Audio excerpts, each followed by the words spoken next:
The Leinster final between Dublin and Meath is just about to end, and it has been very, very grim viewing altogether. It's kind of got that sort of, Grim Reaper feel to it, just very, very difficult to watch, because at this stage now, and it's just about to blow full time, it's 3:20 to 9 points, and it took Meath, I think, 63 minutes to beat their scoreline from last year, which was 4 points. And as I'm speaking right now, they have 9 points put up. Jordy Morris with most of them, but they could be here until this time next year, and they still wouldn't have 322 put up. Dublin put up 321 to 9 points for a finish, and it's just a dead atmosphere here, as you'd expect. It's, there's no crowd, but actually just so disappointed in what I've just watched that it's hard to come up with anything too compelling to say about it, because it was just shooting fish in a barrel from the get-go.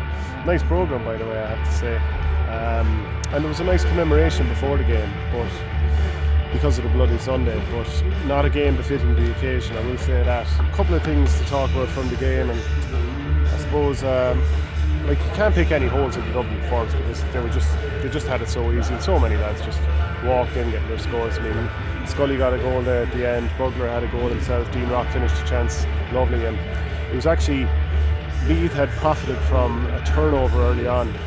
I think Johnny Cooper was turned over, and Thomas O'Reilly threw the ball to Jordan Morris, and he knocked it over the bar. And I think Dublin almost took that as a bit of a personal insult, and from the kick out, Con O'Callaghan caught it in midfield.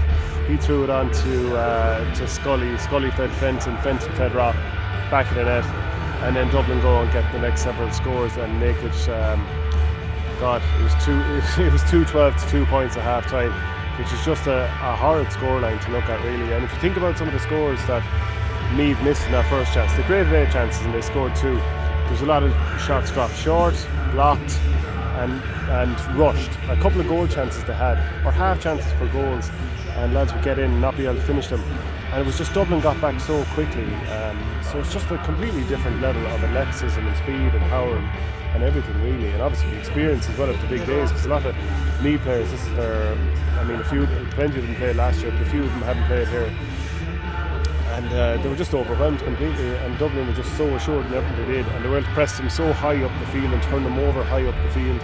And Dublin were actually, the pressure they were putting on, really, even in Meath's half the field when Meath had the ball. Normally you sit back and retreat and press the team once they come inside the 45, but Dublin were able to do it so far up the field, and this obviously isn't the first day either, but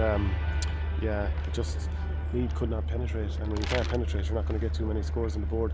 To be fair, they kept going. They did keep going, and they got a few scores, and Jason Scully scored the 5th one to sort of beat the scoreline of last year, which is a small mercy at best. And the trophy presentation is about to happen here, and you can see there's not too much going on. Cormac Costello got red carded towards the very end, and as I look down now, he's talking to referee Derek O'Mahony, pleading his case. He has his hands out, and it was a straight red, and we're not sure what happened as things stand.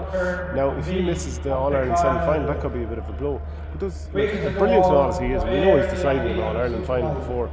He did one or two things when he came on, which said to me why Dessie Farrell might be holding him on the bench. He won a free, but that was knocked over, I think, by Dean Rock. But if you had to give that a bit sooner, someone else was in for a goal chance. A couple of minutes later, he dropped a short when he should have passed it off.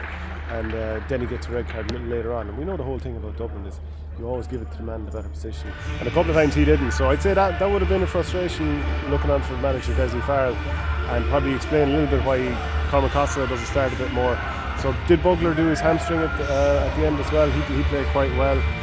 There's a big difference between the game in Parnell Park 4 or 5 weeks ago compared to this. Meath lost, I think it was 120 to 19 points that day, but that was obviously Dublin only stretching their legs coming into a new season, because they just coasted with such ease here, really flexed their muscles, and for a finish it was all about taking the bad look off it for me, getting a few scores on the board, and whereas Dublin were just punching in bunches, it just kept going and just kept getting scores. And it's hard to say who played brilliantly, because just Dublin were so superior everywhere, and they were able to bring on Paul Mannion and Brian Howard and Kevin McManaman, and they had the man buns going with McManaman and Davy Byrne, and it was just all too easy and a little bit depressing, very, very grim.